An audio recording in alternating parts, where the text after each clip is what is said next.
Cleveland Cavaliers are back in the win column. This time, an afternoon matchup between the Cavs and the Utah Jazz. Cavs escape. Shouldn't say escape. Cavs get out 120-91. And Spence looked the part again. Felt like they kind of got out of this this losing streak. Did so in a way that was kind of like a slump buster of a game. They started making shots again, picked up the pace, played better defense, and took care of an opponent that they were frankly just a lot better than.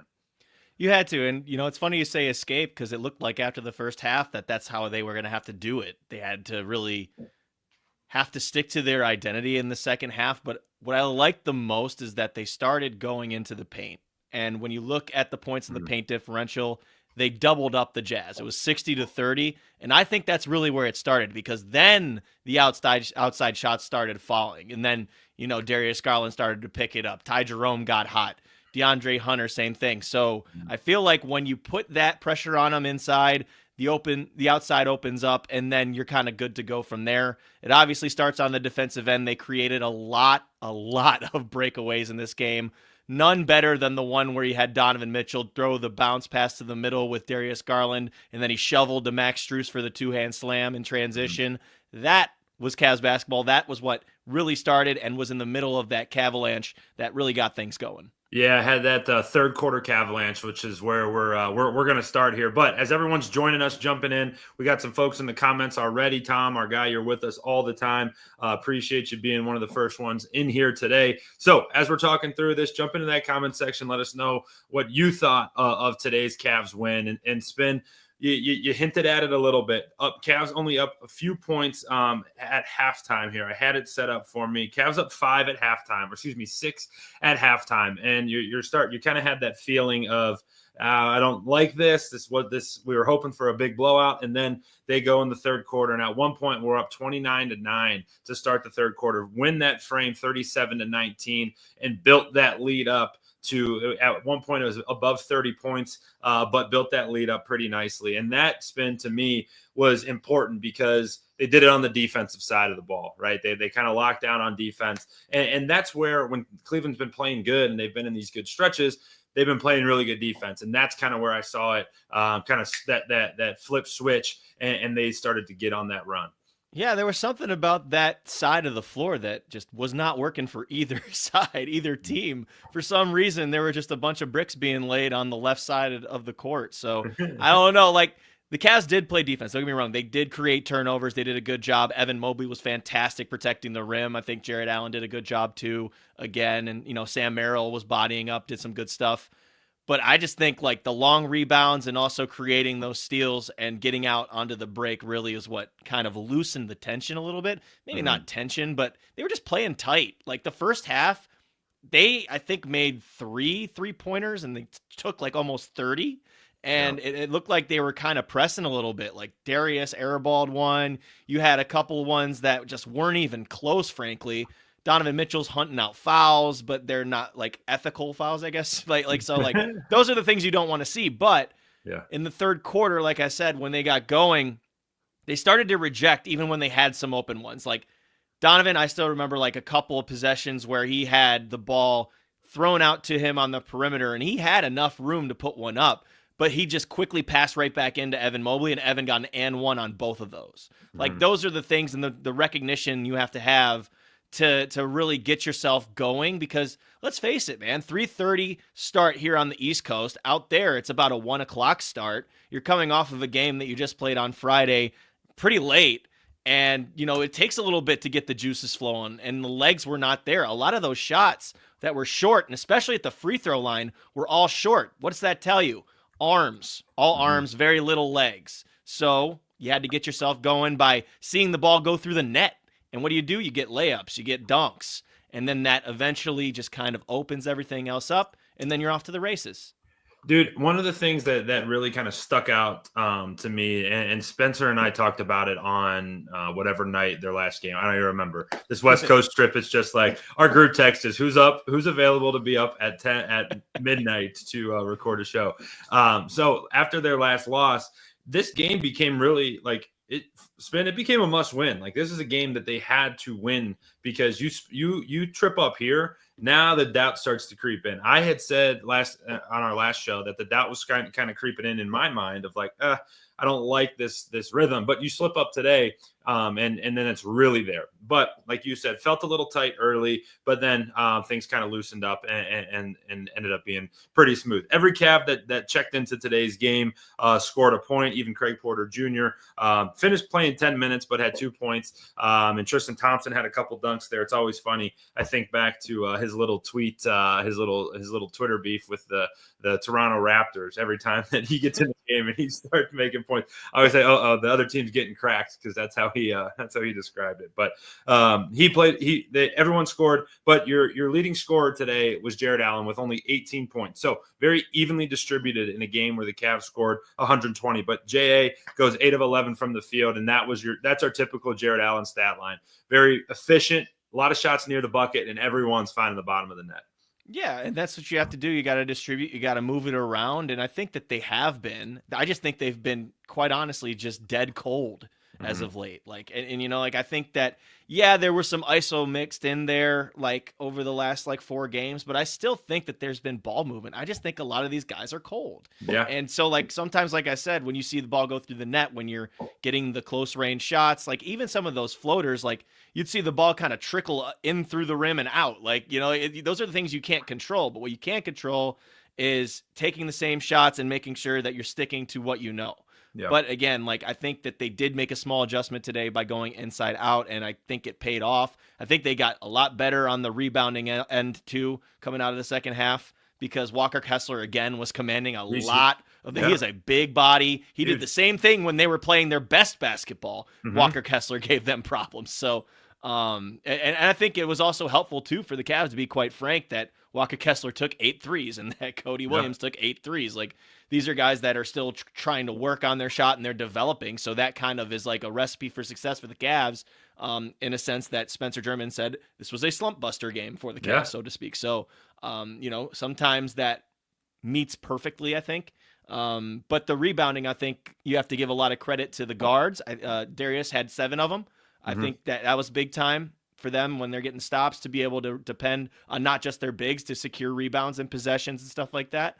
I think that should be a focal point going forward too. But we should go back to Ty Jerome and DeAndre Hunter, and we know how much they're really important to this team off the bench.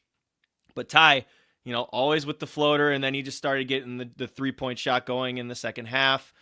Dre, I think, is really such a weapon when not only does he have the outside shot, but he's able to just shoot over the top and get inside, whether it's a push shot or just going over whoever is guarding him. So like that size differential always helps. And then how about you mentioned Jarrett having the 18 points, and yes, that's a quiet 18, but man, do you see some of the footwork on these? Like especially when he's coming down the lane and he's doing the little 1-2 step, almost like a Euro, and going up and under. That part of his game, I think, deserves some love, but they got to figure it out on the free throw line, and they got to figure out these jump shots, especially the best players.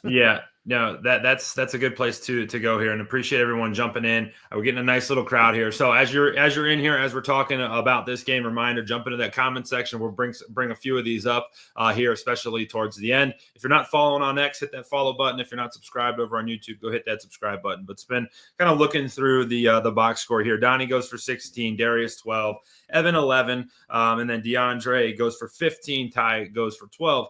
While we're talking a lot of more positive style stuff, you've hinted at it a couple times. Shots still not falling, and the 3-point line again today was ice cold for the Cavs. They go 11 of 48.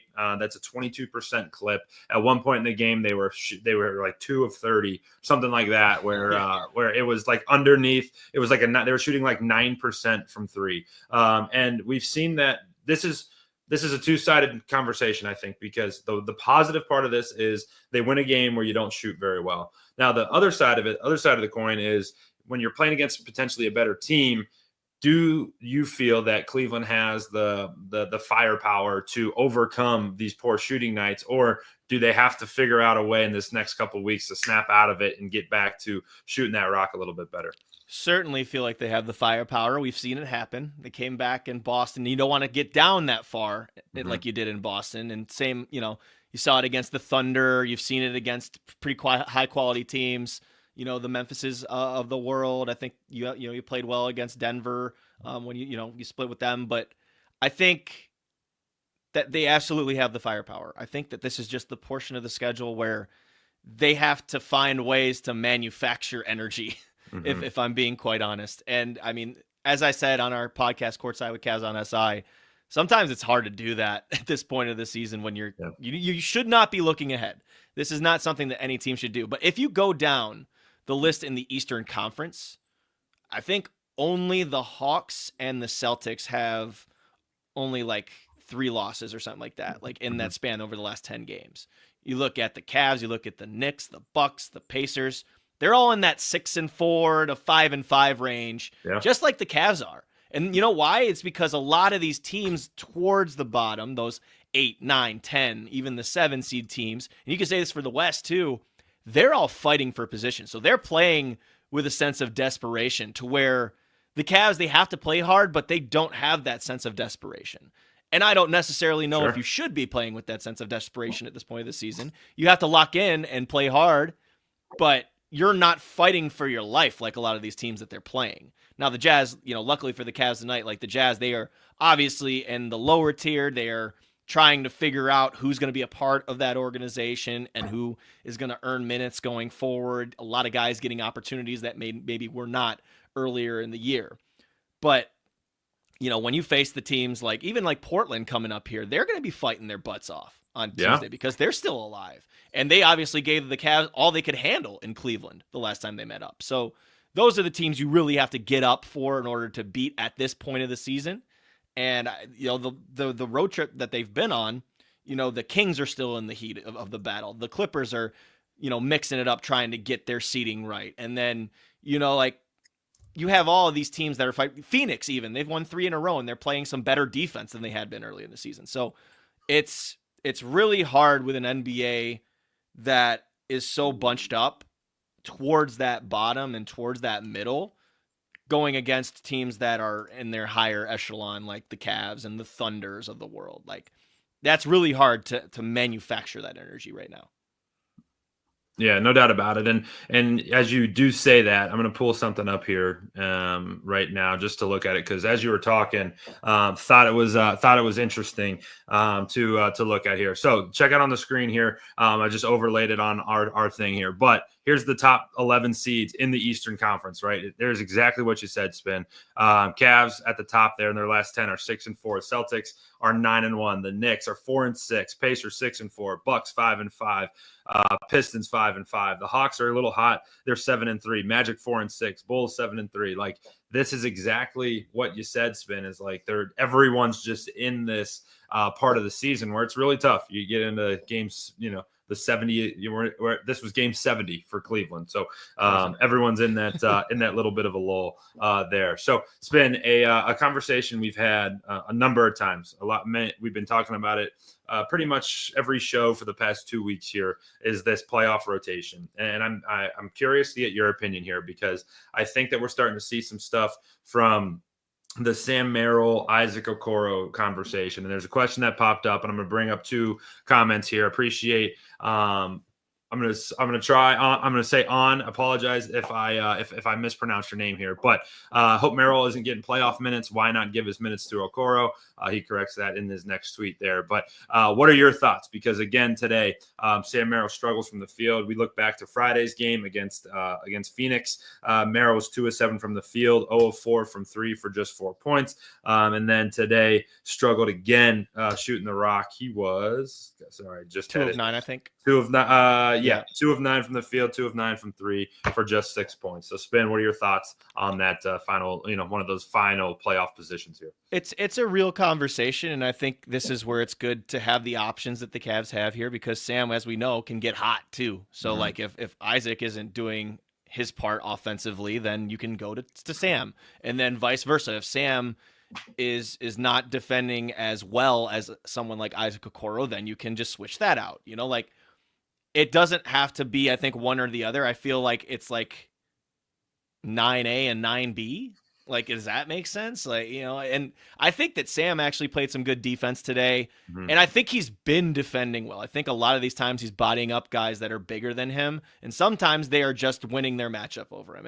And that's where it's tough probably to evaluate because he's doing the right things and he's there. And it's not like him and Isaac have that big of a difference, like height wise. Isaac's just built more. He's more, he can withstand getting through a screen and really being used in that middle as a small role player, and being able to play make out of the middle and maybe attacking better off the dribble. But Sam has the outside shot, and he's somebody that really creates a lot of havoc, almost like a Max Strus, to where teams have to worry about him if he's running around in the half court. So each of these guys has their strengths. That's probably the tough part to figure out who's going to get the edge, and I think it's going to be on a series by series basis. Yeah, it's true. But Kenny has a lot of trust in Sam. He also has a lot of trust in Isaac. So I'm curious too. I don't think that neither of them are necessarily eliminated from the rotation. I think they're trying to figure that out right now, but we'll see based on who they play. Yeah, and you make a good point there too. Like, it's going to be a night by night, matchup by matchup basis. Like, if you get a lineup where say you're playing New York, or say you're playing Chicago, or whomever you may get. If Sam fits a little bit better, or if you don't need the shooting as much, you need more defense, it can change, on a night to night basis, truthfully. You make a really good point there. So really feel like that conversation's been a good one. What are your thoughts on Dean Wade? Dean got some extended minutes again tonight. Feels like he's getting close to, feeling like playing back to, that rate he was at earlier in the year. But tonight, 2 of 5 from the field, 1 of 4 from 3, just 5 points in 17 minutes. He still brings a big element to the game because he's that true stretch four where he can defend. He's big, he's long, but he can also shoot it. However, it seems as though his production hasn't been to the point where probably the Cavs or even himself want it to be. I think the last time that we spoke when I was on this show was that he had that 12.7 board game against the Kings, and I love his activity on the glass. I think he shut off a few drives today really well. He's good at moving his feet and playing against those bigger guys, and that stuff is essential. I still think that he's been a little too hesitant. Like, he's got to get that back, and I know that he has the trust of his teammates. He just needs to trust himself. Yeah. And I think that once he gets that back and you see like 6 shots going up instead of 3, then you're going to be in a good way with Dean because you'll know he's in the right headspace offensively. Yeah. I think that he is right now someone that goes and secures you possessions and tries to get the ball to the best option on the floor at the moment, which is a good thing to do. But remember, this is a team game, and he's got to remember, too, like sometimes the best thing for the team is for you to shoot a 3, even if it's a little bit contested, because you can shoot over the top. You're 6'9". You can go out and get a rebound and go get a putback and cut baseline and get yourself an easy bucket. So I think that once he gets that part back, that he'll be in a good spot. And look, I mean, it's probably tough. Like, as I was saying on our podcast, like DeAndre Hunter came in and almost basically took his spot. Right. And that's not to put a divide between them, but like he was the one that was really that big wing defender. He was that guy that would be out there as the 4 or the 5 or even the 3 in some cases, going out, getting your rebounds and defending the way he was. So that's probably not easy to come back into to find a rhythm. And you're coming off of an injury. So, mix all those things together.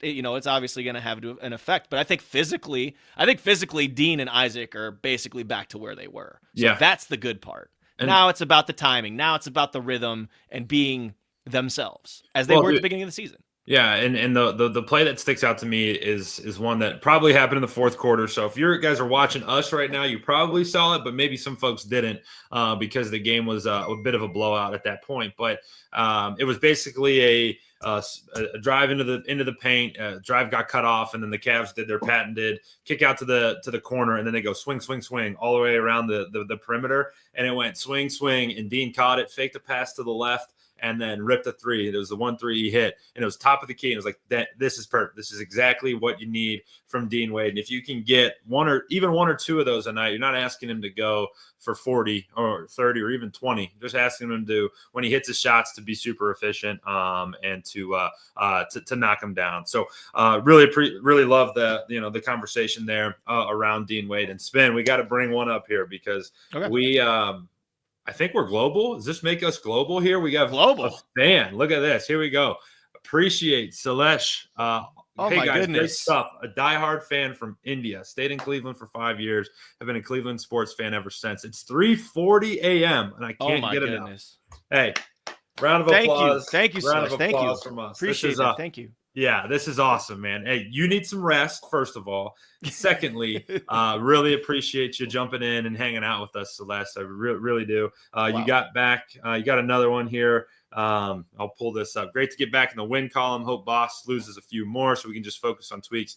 Not worry about the W's. Good that we hit our wall now. Good for the playoffs. So a really good point here, Spin, that I wanted to bring up. I saw a post on X earlier today, and it kind of goes right along with that comment of, hey, it almost feels good for a team that has basically had, and I don't want to say this because it sounds it's disrespectful in some ways, but like it made winning look easy all season long, and winning in the NBA is not easy.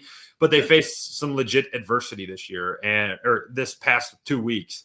It almost feels like it's good for this squad to like, hey, this is how we have to get through this kind of stuff. Hey, when Donovan's cold, we have to have someone pick it up. Hey, when Evan goes for 30, we don't get a win. We have to be able to respond and do all these different things. I think it's actually going to help Cleveland in the long run, even though I've been one of the people who've been sounding the alarm of like panic meter. But I think some adversity is going to be okay for these guys. And when you listen to Donovan talk about it too, I think that's what's refreshing. Like the other night, he put the loss solely on himself, and he still is not himself. Like today, he was not. He didn't play good. He got downhill. He got to the rim. 6 of 9 from the free throw line. A couple of those were woefully short. Some of those jumpers were just not even close. And yet, he's still making impacts in other ways. Did you see the 2 fastballs that he fired to the corner? The one to Max Strus earliest in the game was probably one of the fastest passes I've ever seen him throw. And then obviously the one we talked about earlier, the Avalanche, where he spiked it to Darius Garland and then he shoveled it over to Max Strus. So he's still finding ways to do that. He needs to be better, obviously, with the jumper, and he has not experienced something like this. There was a good article by Shane Young of Forbes.com talking about how he hasn't had this bad of a stretch with the volume that he's had shots go up since probably his rookie year. So that's something to think about. But to do it, like you said, now is better than doing it in a month from now. So get it all out. Get it all out and find it again. And I think once this road trip's over, I don't even know if he's going to get it back by Portland. But once this road trip's over and you're back home and you've got a handful of games at Rocket Arena, some familiarity, and hopefully just a little bit more rest because they still have, I think, a pretty long stretch of games coming up here before they get back-to-back days off, which has been God knows how long since they've had that.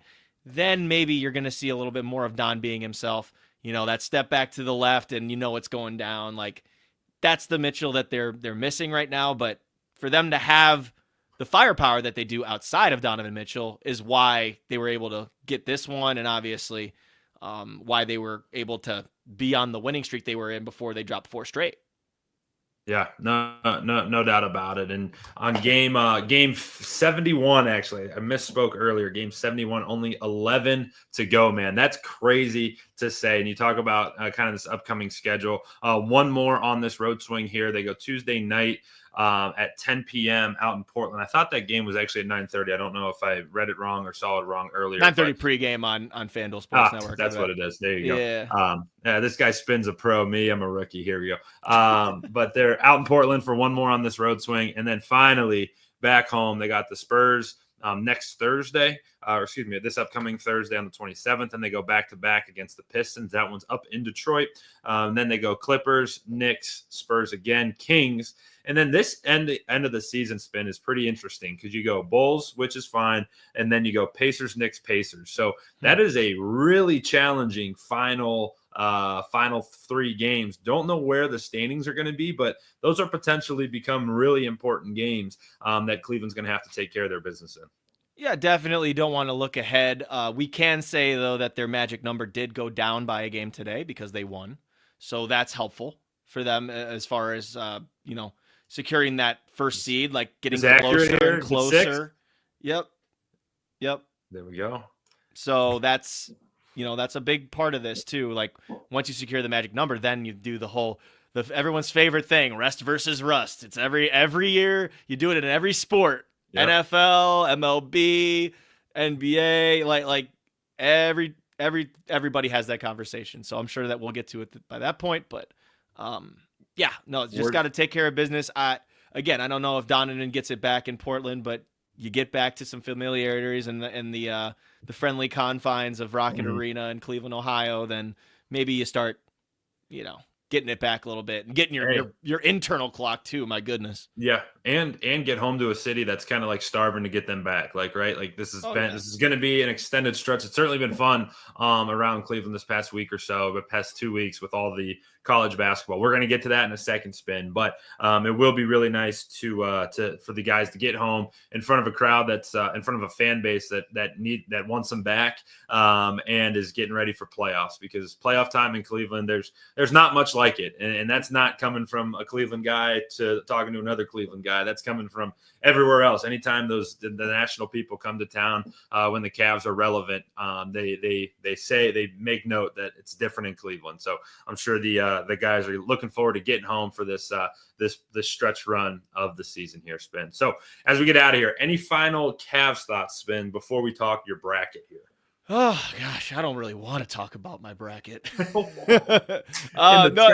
No really final Cavs thoughts. Like you said, it was cool to see Double T get into the box score. How about Javonte Green coming in immediately, getting a steal and an and one?